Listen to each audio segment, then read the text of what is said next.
자, 여러분 이것을 우리가 시편 첫 번째 단락을 살펴봤는데요. 어떻게 좀 따라올 만 하세요? 예. 이런 속도와 또 이런 패턴으로 이제 계속 우리가 본문을 같이 살펴볼 텐데요. 여러분 이제 잘 따라오시고 잘 들으셨으면 좋겠습니다. 자, 다음으로는 우리가 시편 1권의 이제 두 번째 단락을 살펴볼 겁니다. 15편부터 24편까지인데요. 자, 3편부터 14편까지가 탄식을 다루고 있어요. 하지만 이 두 번째 단락은 조금 내용이 전환이 됩니다. 자, 여러분 그래서 이제 시편 1권의 두 번째 단락은 이런 구조로 되어 있습니다. 자, 동심 구조죠. 동심 구조. 자, 장르를 기준으로 해서 각 시편을 이렇게 쭉 배치를 해봤더니 이런 구조를 이루고 있더라. 이게 바로 이제 학자들의 연구예요. 그러니까 학자들은 참 대단하죠. 이런 것들을 찾아낼 수 있다는 게 놀랍고 대단합니다. 자, 그래서 동심 구조에서 가장 핵심이 되는 내용은 어디입니까? 바로 가운데. 예, 그래서 시편 19편이 두 번째 단락의 중심이다. 자, 그래서 시편 13편에서 14편이 악인에게 여러 가지 모양으로 공격받고 억압당하는 위기 속에서 하나님께 구원과 도움을 요청한 내용이 주를 이루었다면 이 15편에서부터 24편은 마음, 그 다음에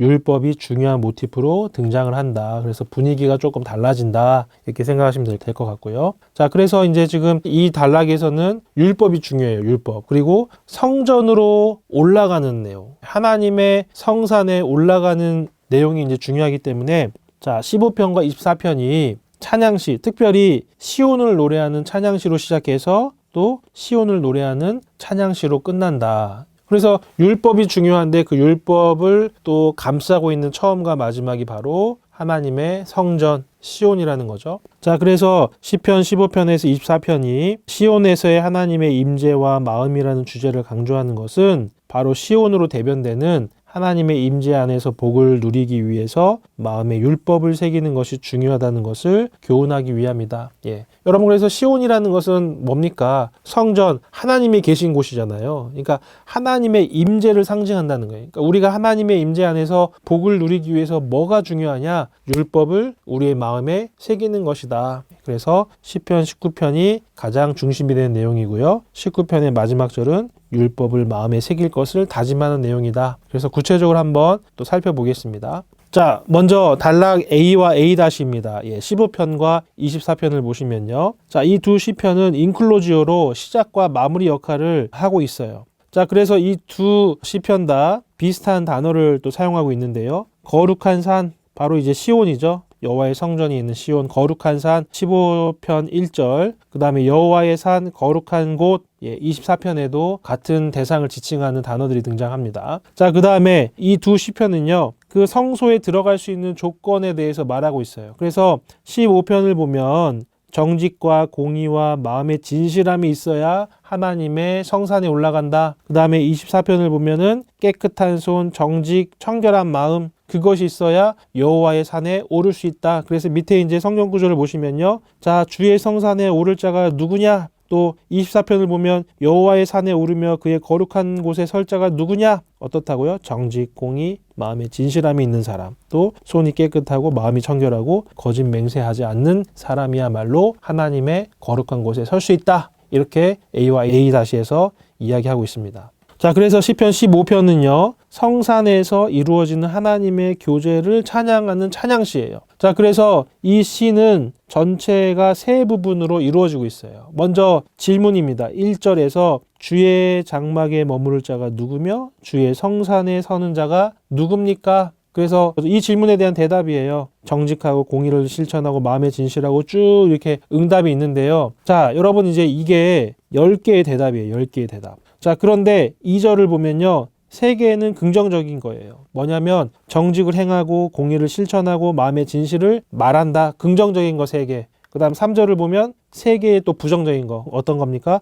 허물하지 않고 악을 행하지 않고 비방하지 않고. 예, 3개의 부정적인 거. 그 다음에 또 4절엔 2개의 긍정이에요. 존대하고 변하지 않고. 그러니까 좋은 거죠. 그 다음에 이제 2개의 다시 부정적인 게 납니다. 돈을 꾸지 않고 무지한 자를 해하지 않고. 그래서 전체 10개의 조건을 말하면서 이런 조건을 만족하는 자가 바로 여호와의 성산에 설 수 있다. 그래서 여러분 어떻습니까? 이 10가지가요. 10계명과 정확하게 일치하진 않지만 10계명의 정신을 내포하고 있다는 것이죠. 그리고 우리가 이 10가지의 항목은요 3편에서 14편 오타입니다. 우리 첫 번째 단락에서 말했던 그 악인들의 행위를 염두하면서 읽을 때 더 잘 이해가 돼요. 그래서 이런 10가지 정신을 삶으로 채워하고 있는 사람만이 주의 성산에 오를 수가 있다. 그래서 3에서 14편하고 대비가 되는 내용이 15편부터 진행이 된다는 것입니다. 자, 그 다음에 이제 15편과 짝을 이루고 있는 24편입니다. 자, 성산에 오를 자의 자격에 대해서 똑같이 질문하고 있어요. 찬양시입니다. 전체적인 구조는 세 부분으로 나누어져 있어요. 먼저는 1절부터 2절까지는 창조주이신 하나님에 대해서 이야기하고 있어요. 땅과 거기 충만한 것과 세계와 다 여호와의 것이다. 그 주님께서 바다를 세우시고 강들을 건설하셨다. 자, 그 다음에 그 거룩하신 하나님에 대해서 또 노래하고 있습니다. 3절에서 6절까지 여호와의 산에 오를 자가 누구냐? 그의 거룩한 곳에 설 자가 누구냐? 아까 15편에서 질문했던 것과 똑같죠? 자, 그런데 아까 15편에서는 10가지의 대답이 있었어요. 근데 여기는 이제 4가지의 대답인데 여기도 마찬가지로 2가지는 긍정적인 거, 손이 깨끗하고 마음이 청결한 거, 그 다음에 부정적인 것 2가지, 허탄한 데 뜻을 두지 않고 거짓 맹세하지 않는 거, 이렇게 이제 서로 짝을 이루고 있다는 거죠. 그래서 15편과 어떻게 보면 되게 비슷한 어떤 구조나 내용을 다루고 있어요. 자, 그래서 여호와의 산에 오를 자의 조건은 뭡니까? 율법을 지키는 자, 이렇게 이제 얘기할 수가 있습니다. 자, 그 다음에 이제 시편 18편하고 20편에서 21편을 이제 같이 보겠습니다. 이게 이제 바로 D단락인데요. 자, 먼저 이제 이 시편 18편의 내용은요. 자, 이것은 이제 제왕시입니다. 왕에 대한 시입니다. 자, 그리고 특별히 사무엘하 22장의 내용과 연결되는 이제 그 내용인데요. 18편이 굉장히 좀 길어요. 전체 이제 50편까지 있는 내용이라서 제가 다 여기 다룰 수는 없고, 그래서 제가 이제 구조를 가지고 왔습니다. 자, 그래서 이 시편 18편은요, 이 자체가 이제 동심 구조를 이루고 있는데요. 자, 어떻습니까? 여호와께서 반석이시라는 것을 서론과 결론에서 노래하고 있고요. 자, 그 다음에 이 가장 가운데에는 신실한 자들에 대해서 여호와께서 신실하게 행하실 것이다. 그래서 여호와는 신실한 자들을 구원하실 것이다. 이게 바로 시편 18편의 내용이에요. 자, 그래서 여러분이 이제 이거는 성경책에 한번 체크를 해보셨으면 좋겠습니다. 자, AA-로 연결시킬 수 있는 것은 반석, 요새, 바위, 산성과 같은 하나님의 도우심에 대한 은유적 표현들이 등장한다는 거고요. 그 다음에 이제 B와 B-는 환난, 시인이 겪는 극심한 고통을 묘사하는 단어들이 있어요. 그래서 사망의 줄, 불의의 창수, 수월의 줄, 사망의 올무. 그 다음에 C와 C-는 이제 하나님의 어떤 임하시는 것을 묘사하는 표현들이 이제 등장하는데요. 땅이 진동하고 산이 요동하고 코의 연기, 입의 불, 하늘 바람, 광채, 우박 소리. 예, 그래서 또 D는 건져내다, 건지다, 구원하다. 또 방패와 반석, 구원하는 반석. 그 다음에 이제 가운데 E는 의를 따라 주시는 분. 무엇입니까? 내용을 쭉 살펴보니까 그런 거죠. 여호와는 나의 반석이시고, 근데 주님 나의 환난을 기억하여 주시옵소서. 그랬더니 하나님이 임하시는 거예요. 이 땅에 오시는 거예요. 그래서 우리를 건져주시고, 그래서 하나님은 신실하시다. 또 다시 건져내시고 하나님 임하시고 우리의 고통, 여호와는 나의 반석이시다. 이렇게 이제 동심구조로 전체를 감싸고 있는 거죠. 그래서 여러분, 이 시는 이제 우리가 찬양으로도 자주 부르는 그 내용입니다. 나의 힘이 되신 여호와여, 내가 주님을 사랑합니다. 주는 나의 반석이시요 나의 요새시다. 그 찬양 있잖아요. 이제 그 찬양이 바로 이 시편 18편입니다. 그래서 이것은 이제 제왕시다. 왕 대신 하나님을 다루고 있는 시다. 자, 그 다음에 이제 20편과 21편을 같이 이제 우리가 묶어서 생각할 수 있는데요. 자, 20편은요, 왕의 구원을 간구하는 시예요. 자, 그랬더니 21편에서 하나님께서 왕을 구원하셨어요. 그래서 그 하나님께 감사드리는 내용이다. 그래서 둘 다 우리는 제왕시로 묶을 수가 있다. 자, 그래서 이렇게 묶을 수 있는 이유는요, 두 편 사이에 존재하는 논리적 연결성인데, 아까 제가 말한 것처럼 왕을 구원해달라고 20편 9절에서 얘기하죠. 여호와여 왕을 구원하소서, 우리가 부를 때 우리에게 응답하소서. 예, 요청했는데 바로 21절 1편에서 뭐랍니까? 여호와여 왕의 주의 힘으로 말미암아 기뻐하며 주의 구원으로 말미암아 크게 즐거워하리이다. 하나님께서 그 요청에 응답하여 주셔서 왕을 구원하신 거예요. 그래서 감사. 그리고 두 시편이 서로 공유하는 어휘들이 이제 많다, 이렇게 이제 되어 있는데요. 자, 그래서 어떻습니까? 먼저는 이제 시편 20편 자체가 서로 수미상관으로 이제 돼 있어요. 자, 환난 날, 그 다음에 이제 주님께서 내게 응답하여 주시옵소서. 근데 제일 마지막에 우리가 부를 때 우리에게 응답하소서. 예, 이 자체가 수미상관이죠. 자, 그 다음에 21편도 자, 여호와여 주의 힘으로 말미암아 기뻐하며 내가 즐거워합니다. 그 다음에 이제 마지막 여호와의 주의 능력으로 높임을 받으소서 주의 권능을 찬송합니다. 예, 기뻐하고 즐거워하는 거 찬송합니다. 각각이 이제 수미상관이고 이 20편과 21편은 서로 연결돼 있다. 내용적으로 연결돼 있다. 그래서 이 20편과 21편이 이제 제왕시 하나님께서 왕을 구원한 내용, 왕을 구원한 내용. 그래서 왕이라는 주제를 다루고 있다는 것이죠. 자, 그래서 18편과 21편이 바로 왕을 다루고 있는 시들인데요. 그 가운데 있는 19편. 자, 그 가운데 있는 19편이 바로 어떤 시냐? 율법시라는 거예요. 율법시. 그래서 여러분 시편 전체의 주제가 뭐라고 그랬죠? 율법과 왕. 그런데 율법을 감싸고 있는 두 시가 바로 왕에 대한 시라는 겁니다. 자, 여러분 그래서 시편 19편은요. 여기 지금 오타인데요. 하나님의 창조 세계를 노래하는 거예요. 그리고 여호와의 율법의 완전성. 율법의 완전성을 이제 노래하고 있는 그런 시입니다. 자, 그래서 이 시편 19편이 두 번째 단락의 핵심이다. 그래서 19편을 우리가 두 부분으로 나눌 수가 있는데요. 자, 먼저 1절부터 6절까지를 보시면 자, 시인은 온 우주가 하나님의 창조 세계라고 노래를 해요. 자, 특별히 시인은 하나님의 창조물 가운데 태양을 예시로 듭니다.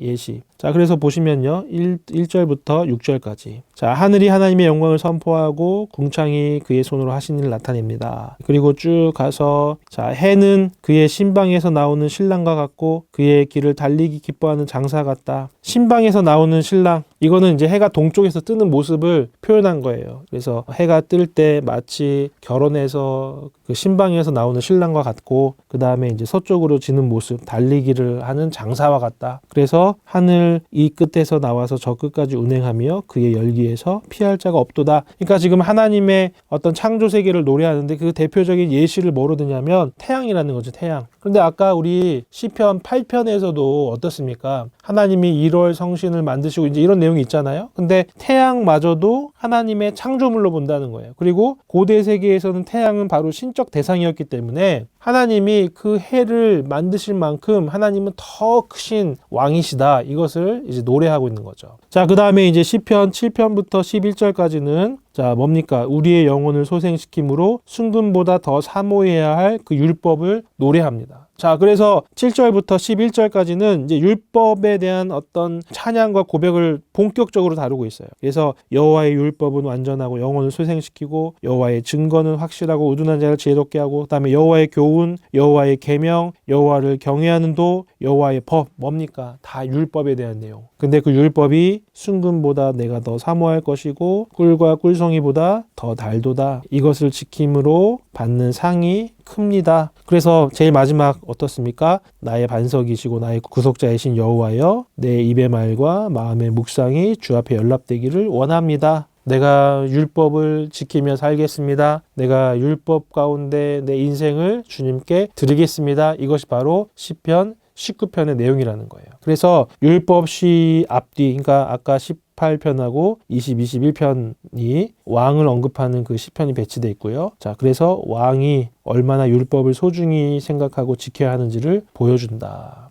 이것이 바로 두 번째 단락의 메시지라는 겁니다. 자, 여러분, 그 다음에 이제 1권의 세 번째 단락입니다. 25편부터 이제 34편까지 내용을 같이 한번 또 살펴보겠습니다. 자, 이 세 번째 단락의 구조는요, 또 마찬가지로 A, B, A-로 돼 있어요. 자, 그래서 25에서 28편까지는요, 구원자와 피난처 되시는 여호와를 노래하고 있어요. 그 다음에 마찬가지로 30에서 34편도 구원자와 피난처 되시는 여호와. 그런데 그 가운데 있는 B가 여호와의 왕되심이다. 그래서 자, 25에서 34편 이 전체 이제 세 번째 단락의 구조는요, 수미상관 구조예요. 특별히 이제 25에서 34편이 이합체시다 이렇게 되어 있는데, 이합체시가 뭐냐면요, 제가 지난번에 설명하진 않았지만 여러분 이제 우리 삼행시 같은 거 있잖아요. 이런 삼행시도 이합체시예요. 또 때로는 가나다라 마바사 해서 쭉 가 이렇게 해서 쭉 시를 이렇게 전개하잖아요. 그러니까 히브리 시에서도 히브리 알파벳 순서대로 시를 쭉 이렇게 한 줄 한 줄 이렇게 진행하는 그런 시들이 있어요. 그게 바로 이제 이합체시인데 25편하고 34편이 분석해 봤더니 이게 둘 다 이합체시더라. 그래서 수미상관을 이룬다. 그 다음에 어휘와 주제 면에서도 공통되는 요소들이 있는데요. 자, 25편, 34편이 서로 선하심, 또 여호와 경외, 여호와의 구원하심이라는 단어들로 1권 세 번째 단락 처음과 마지막을 연결시킨다. 그래서 단락의 중앙에는 피조물 위에 좌정하신 하나님 왕, 이게 바로 이제 29편인데요. 이게 바로 이제 중심이 되는 내용이라는 거죠. 그래서 여호와의 왕대심 좌우로 구원자와 피난처 되시는 여호와, 구원자와 피난처 되시는 여호와. 그 다음에 하나님의 구원 요청, 선하심, 경외. 구원 요청, 감사, 선하심, 경외. 이제 이런 어떤 그 내용으로 수미상관 구조를 이제 이루고 있는 것이 바로 세 번째 단락이다. 그럼 그 내용을 한번 같이 또 살펴보겠습니다. 자, 이 세 번째 단락에서 먼저 A 부분인데요. 25에서 28편인데요. 자, 이건 역시도 좀 더 구조를 살펴보니까 이제 이렇게 돼 있다는 거예요. 25편하고 27편이요. 여호와의 도를 가르치소서, 이런 내용이에요. 그런데 26편과 28편이 내가 여호와의 도를 행했습니다. 그러니까 25편 가르치소서, 26편 행했습니다. 27편 여호와의 도를 가르치소서, 28편 행했습니다. 지그재그로 배열되어 있다는 거예요. 그 다음에 26, 27, 28, 이 시편들은 성소라고 하는 모티프를 또 같이 공유하고 있는 시더라. 그래서 이렇게 또 작은 소단락으로 묶을 수 있다. 바로 그게 이 내용입니다. 자, 그래서 25편과 27편이 아까 뭐라고요? 여호와의 도를 가르치소서. 그래서 위기의 상황에서도 여호와의 도를 구하는 탄식시거든요. 탄식시. 자, 그래서 25편 보시면 1절부터 3절까지는 탄식이에요. 자, 여호와여 내 영혼이 주를 우러러보았습니다. 또 내가 주를 의지합니다. 원수들이 나를 이겨서 그 승전가를 부르지 못하게 하시고 수치를 당하지 않게 하시고, 이제 탄식시예요. 그러면서 이제 4절과 5절에서 주의 도를 가르치소서. 주의 도를 내게 보이시고 주의 길을 내게 가르치소서. 나를 지도하시고 나를 교훈하소서. 무엇으로? 주의 진리로. 여호와의 도를 가르쳐 주시옵소서. 이게 25편의 내용이라는 거예요. 자, 근데 이제 27편을 보시면, 자, 27편도 위기의 상황이에요. 특별히 25편은 원수의 위협이라고 하는 위기의 상황이었다면 27편은 전쟁 때문에 이제 위기를 겪고 있어요. 자, 그런데 이제 이 전쟁의 위기 속에서도 여호와의 도를 구한다는 거죠. 자, 그래서 11절을 보시면요. 여호와여 주의 도를 내게 가르치시고 내 원수를 생각하셔서 평탄한 길로 나를 인도하소서. 주의 도를 내게 가르치소서. 이게 바로 27편의 내용입니다. 자, 그런데 26편과 28편은 뭐라고요? 내가 여호와의 도를 행했습니다. 그래서 26편을 보시면요. 고난 속에서 여호와를 내가 의지했기 때문에 나를 신원해달라고 간구하는 탄식시예요. 자, 그래서 1절 보시면 이렇습니다. 여호와여 내가 나의 완전함을 행하였사오니, 또 여호와를 의지하였사오니 여호와여 나를 판단하소서. 주님, 내가 주님의 도를 행했기 때문에 하나님 나를 판단하시고 나를 구원해 주시옵소서. 그 다음에 쭉 내용이 있고 마지막에 여호와여 내가 무죄합니다. 주님, 내가 죄가 없는 것을 여호와께서 잘 아시지 않습니까? 나를 판단하여 주시옵소서. 이렇게 이제 고백하는 시가 26편이고요. 자, 28편 어떤 내용입니까? 내가 악인들과는 다르게 여호와의 도를 행했다고 또 고백하는 탄식시예요. 자, 그래서 1절을 보시면 여호와여 내가 주께 부르짖으오니 나의 반석이여 내게 귀를 막지 마소서. 내게 잠잠하시면, 이렇게 쭉 내용이 있고요. 자, 내가 지성소를 향해서 손을 들고 부르짖어요. 그때 내 간구하는 소리를 들어달라는 거예요. 그러면서 악인과 악을 행한 자들과 함께 나를 끌어내지 마시옵소서. 내가 여호와의 도를 행했습니다. 나를 멸하지 말아 주시옵소서. 이게 이제 28편 내용입니다. 그러니까 25편 여호와여 나에게 주님의 도를 알게 해주시옵소서. 26편 내가 주님의 도를 행했기 때문에 나를 구해 주시옵소서. 다시 또 27편, 28편 퐁당 이렇게 이제 된다는 거죠. 자, 그 다음에 이제 시편 세 번째 단락에 그 A-에 해당하는 내용은 뭐냐면요. 자, 앞에는 전부 다 탄식시였는데 뒤에는 이제 장르적으로는 다양해요. 그래서 뭐 감사시도 있고 탄식시도 있고 지혜시, 찬양시, 감사시 이렇게 여러 장르들이 있지만 내용은 뭡니까? 주님께서 우리를 구원해 주시고 피난처가 되어 주셔서 감사하다는 내용이에요.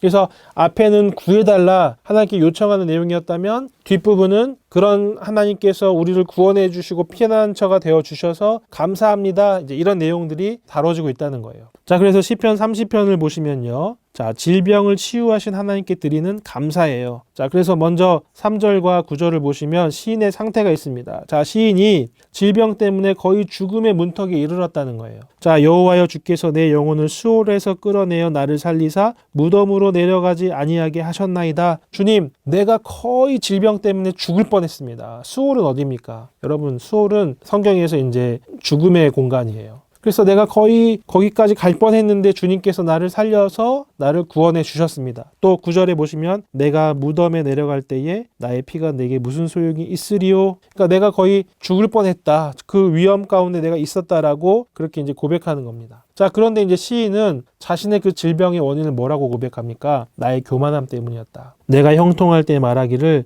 영원히 흔들리지 아니하리로다 하였도다. 내가 잘 나가고 내가 잘 될 때 야, 나는 절대 흔들리지 않을 거야. 나는 앞으로 더 잘 되기만 할 거야. 그랬는데 이제 그 교만함 때문에 하나님이 나를 꺾으시고 내게 질병을 주셨기 때문에 내가 주님께 회개했다는 것이죠. 그런데 그 하나님이 나를 질병 가운데 구원해 주셨으므로 내가 주님께 감사한다. 그래서 메시지는 여호와는 나의 구원자이시다. 이게 바로 시편 30편의 중심이 되는 내용입니다. 자, 그 다음에 시편 31편은요. 자, 원수들의 비방과 이로 인한 질병에서 구원해 주신 것을 감사하는 감사시예요. 아까 이제 계속 앞에는 탄식, 뒤에는 감사 이렇게 나오죠. 그래서 31편을 보시면요. 9절에서 13절을 보면 원수들의 비방으로 질병을 얻은 상황이 나와 있어요. 자, 어떻습니까? 여호와여, 내가 고통 중에 있사오니 내게 은혜를 베푸소서. 내가 근심 때문에 내 눈과 영혼과 몸이 쇠하였습니다. 내 질병의 상태죠. 또 내 기력이 나의 죄악 때문에 약하여지며 나의 뼈가 쇠하였도다. 지금 내 몸의 상태가 너무나 힘든 상태다라는 것을 이야기하고 있어요. 그런데 내 대적들,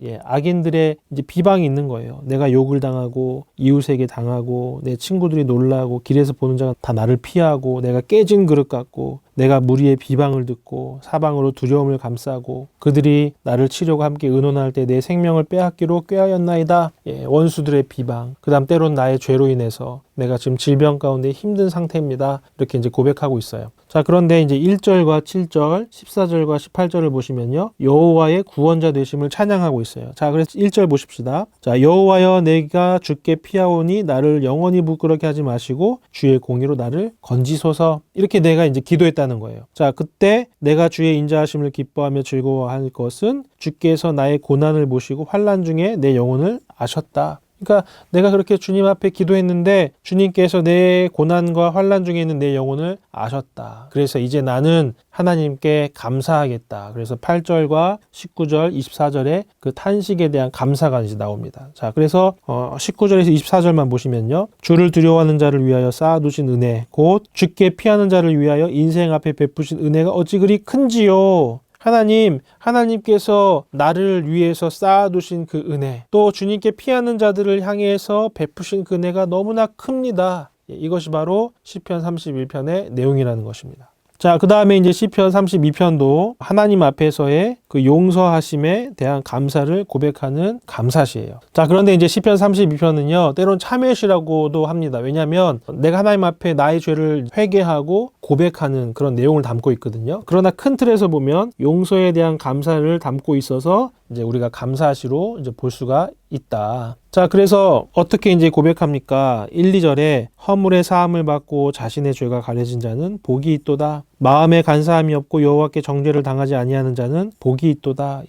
그 하나님을 찬양하고 하나님께 복이 있다라고 고백하는 거예요. 왜? 내가 신음했다는 거예요. 그래서 내 뼈가 쇠하였다. 내 진액이 빠져서 여름의 가뭄에 마름같이 되었다. 내가 그렇게 정말로 마르고 곤고하고 궁핍한 상태였다는 거죠. 죄로 인해서 내가 질병을 알았다는 것입니다. 자, 그런데 쭉 보시면 그가 이제 하나님께 기도했을 때 어떻습니까? 주는 나의 은신처이시오니 환난에서 나를 보호하시고 구원의 노래로 나를 두루시리이다. 여호와께서 나를 보호하실 것이기 때문에 내가 주님께 피합니다. 그래서 피했을 때 어떻습니까? 나에게 기쁨이 찾아왔다는 거예요. 그래서 너희 의인들아 여호와를 기뻐하며 즐거워할지라 너희 마음이 정직한 너희들아 다 즐거이 외칠지어다. 하나님께서 나를 구원하신 것에 대한 어떤 감사를 표현하고 있는 그런 감사시입니다. 자, 시편 33편을 보시면요. 자, 이것은 이제 찬양시입니다. 여호와를 창조자와 역사의 주관자로 높이는 찬양시. 그래서 자, 재미있는 것은요. 32편 앞에 아까 32편하고 33편이 서로 연결이 돼요. 32편 마지막 절이 뭐냐면요. 너희 의인들아 여호와를 기뻐하며 즐거워할지다 마음이 정직한 너희들아 다 즐거이 외칠지어다 이렇게 돼 있잖아요. 자, 근데 33편을 시작하는 1절이 똑같아요. 너희 의인들아 여호와를 즐거워하여라 찬송은 정직한 자들이 마땅히 할 바로다. 그래서 아까 32편에서 시인이 뭐 때문에 고난당했죠? 질병으로 인해서 또 원수들의 공격에 의해서 그가 마음에 이제 탄식을 하나님께 고백했잖아요. 근데 그 죄사함을 받은 시인이 이제 찬양을 요청하는 것처럼 보인다는 거예요. 그래서 시편 33편을 보시면요, 이렇게 돼 있습니다. 먼저 찬양으로 초대해요. 자, 여러분 이제 찬양시에서 찬양으로의 초대, 그 다음에 찬양의 이유, 다시 또 마지막에 찬양하자 이렇게 돼 있잖아요. 여기 이제 두 번이 이렇게 나와요. 1절에서 3절까지 찬양으로 초대가 나와요. 너희 의인들아 여호와를 즐거워하자. 또 수금으로 여호와께 감사하고 비파로 찬송하자. 새 노래로 그를 노래하고 즐거운 소리로 아름답게 연주할지어다. 하나님을 찬양하자. 1절부터 3절 찬양으로의 초대. 그 이유가 뭡니까? 여호와의 말씀은 정직하고 그가 행하시는 일은 다 진실하고 여호와의 말씀으로 하늘이 지음되었고 만상이 그 입 가운데 이루었다. 바닷물을 모아서 무더기같이 하고 깊은 물을 곳간에 두신다. 이게 이제 찬양의 이유예요. 하나님의 높으심, 하나님의 크심을 우리가 찬양하자. 이게 4절에서 7절 찬양의 이유죠. 그래서 찬양의 이유 첫 번째는 그가 창조자이시기 때문에 하나님을 찬양하는 거예요. 자, 그 다음에 이제 8절에 다시 한번 또 찬양하자고 초대해요. 온 땅은 여호와를 두려워하며 세상의 모든 거민들은 그를 경외할지어다. 그러면서 다시 한번 9절부터 19절까지 찬양의 이유를 설명하는 것입니다. 그래서 이번에 찬양하는 이유는 역사의 주관자이신 하나님을 찬양하는 거예요. 그러니까 첫 번째는 하나님의 창조자이심을 찬양했다면 이제는 그 창조자이신 하나님이 우리 인간 역사 속에 들어오셔서 역사를 주관하시는 분이시기 때문에 다시 한번 찬양하는 거예요. 그래서 하나님께서 나라들의 계획을 폐하시고 민족들의 사상을 무효하게 하신다. 여호와의 계획은 영원히 서고 그의 생각은 대대에 이르리로다. 하나님이 우리 인간 세상 가운데 다스리시고 함께 하시기 때문에 우리가 주님을 찬양하자. 그래서 찬양으로의 초대, 찬양의 이유, 찬양으로의 초대, 찬양의 이유. 그 다음에 이제 마지막 다시 한번 찬양. 예, 어떻습니까? 주는 우리의 도움과 방패이십니다. 또 주의 인자하심을 우리에게 베푸소서. 이렇게 해서 마무리하고 있는 찬양시가 바로 시편 33편입니다. 자, 그 다음에 이제 시편 34편은요, 시인의 탄식에 응답하신 것을 감사하는 감사시입니다. 자, 그래서 아까 제가 이제 시편 25편과 짝을 이룬다 그랬잖아요. 그래서 둘 다 이합체시다, 이합체시다. 그리고 교훈이 담겨 있는 감사시다. 그래서 시인의 탄식과 요청은 4절부터 7절까지에서 다루고 있고요. 자, 교훈적인 요소를 8절에서 22절에 집중적으로 반복하고 있습니다. 그래서 이게 지금 교훈적인 요소인데요. 자, 여호와를 경외하라는 내용이 3번 반복이 돼요. 그리고 의인과 악인을 대조시키고 있어요. 또 여호와의 피난처 되심을 노래하는데 그것이 바로 8절과 22절에 배치되면서 이 전체 교훈적인 내용을 둘러싸고 있다는 거예요. 자, 그래서 내용을 보시면요. 자, 8절에 어떻게 됩니까? 너희는 여호와의 선하심을 맛보아 알지어다. 그에게 피하는 자는 복이 있다. 그 다음 22절을 여호와께서 그의 종들에게 영혼을 속량하시나니 그에게 피하는 자는 다 벌을 받지 아니할 것이다. 어떤 내용입니까? 여호와께 피하라. 여호와께서 피난처가 되신다. 둘러싸고 있죠. 자, 그래서 우리가 여호와께 피할 수 있는 방법은 뭐냐? 뭡니까? 여호와를 경외하는 거. 3번 반복이 되고 또 하나님께서 의인과 악인에게 각각에 맞게 행하실 것이다. 이게 바로 이제 시편 34편의 내용이 되죠. 자, 그래서 앞에 아까 25편부터 28편까지 뭡니까? 주의 도를 가르치소서. 내가 주의 도를 행했습니다. 가르치소서. 행했습니다. 탄식시잖아요. 탄식시. 그런데 뒤에 있는 A-의 내용은 주님께서 그런 우리를 구원해 주셨습니다. 주님은 구원자이시고 피난처가 되십니다. 그러니 우리가 주님을 경외하겠습니다. 라는 내용이 이제 뒷부분에 담겨 있다는 거예요. 자, 그 다음에 이제 이 3번째 단락의 가운데 있는 내용입니다. 자, 29편인데요. 자, 29편은 바로 찬양시예요. 찬양시. 그래서 하늘의 좌정에서 창조 세계를 통치하시는 그 하나님 왕을 노래하는 찬양시가 바로 29편입니다. 자, 찬양시기 때문에 마찬가지로 찬양하자 초청이 있고요. 찬양의 이유를 설명하잖아요. 그래서 1절부터 2절까지가 예배로의 초청, 그 다음에 3에서 9절이 찬양으로 초청한 이유가 기록되어 있습니다. 자, 먼저 예배로 초청합니다. 너희 권능 있는 자들아 영광과 능력을 여호와께 돌리고 돌릴지어다. 찬양하자. 여호와께 나아가자. 이렇게 이제 요청하잖아요. 자, 그런데 여기 지금 너희 권능 있는 자들아 이렇게 돼 있어요. 너희 권능 있는 자들아. 자, 이것은 천상의 존재들을 의미하는 거예요. 그러니까 지금 시인은요, 천사들에게 요청하는 것입니다. 천사들이여 너희가 다 함께 모여서 하나님 되심 여호와의 그 영광을 우리가 예배하자 이렇게 이제 초청하고 있는 거예요. 자, 왜 그렇습니까? 왜 찬양합니까? 자, 3절부터 9절까지의 특징은 뭐냐? 여호와의 소리라는 단어가 7번 반복되고 있어요. 그래서 자, 3절을 보시면 여호와의 소리가 물 위에 있다. 여호와의 소리가 힘이 있고 여호와의 소리가 위엄차다. 쭉쭉쭉 해서 여호와의 소리가 암사슴을 낙태하게 하시고 살림을 맑게 하시고 쭉 해서 그의 성전에서 모든 것들이 말하기를 영광이다. 자, 그렇다면 여러분 여호와의 소리가 뭘까요? 예, 이 여호와의 소리는요. 자, 혼돈의 세력과 만물 위에 좌정하셔서 외치는 승리의 포효라는 것입니다. 그러니까 우리가 하나님 앞에 나가서 하나님을 찬양하고 천사들이 같이 그 하나님의 그 높으심을 찬양하는 이유는 뭐냐면요. 하나님께서 왕으로 이 땅에 찾아오셔서 혼돈의 세력들을 꺾으시고 만물 위에 좌정하신 것을 보고 하나님과 그 모든 피조물들이 승리의 포효를 외치는 거예요. 그래서 그 여호와의 소리, 그 하나님의 영광의 소리, 승리의 소리가 모든 세상에 가득하다는 것입니다. 특별히 여호와의 소리가 물 위에 있다. 물 위에 있다. 또 여기 10절에 보시면 홍수 때에 여호와께서 좌정하셨다. 여러분 이제 이 물이라고 하는 것은요. 바알 신화를 보면 물은 바다와 혼돈의 신이었던 얌과 풍요와 천둥의 신이었던 바알이 싸운 장소였어요. 근데 뭡니까? 여호와의 소리가 물 위에 있다는 것입니다. 바알보다 하나님께서 높으시고 그 모든 신들보다 하나님께서 뛰어나시고 위에 계시는 분이다. 예, 이것이 바로 시편 29편의 내용이라는 것이죠. 여러분 그러니까 이 시편 29편이 얼마나 장엄하십니까? 예, 모든 신들보다 높으시고 모든 혼돈의 세력들을 꺾으신 그 여호와의 소리가 가득한 그것을 노래하는 시가 바로 시편 29편이라는 거죠.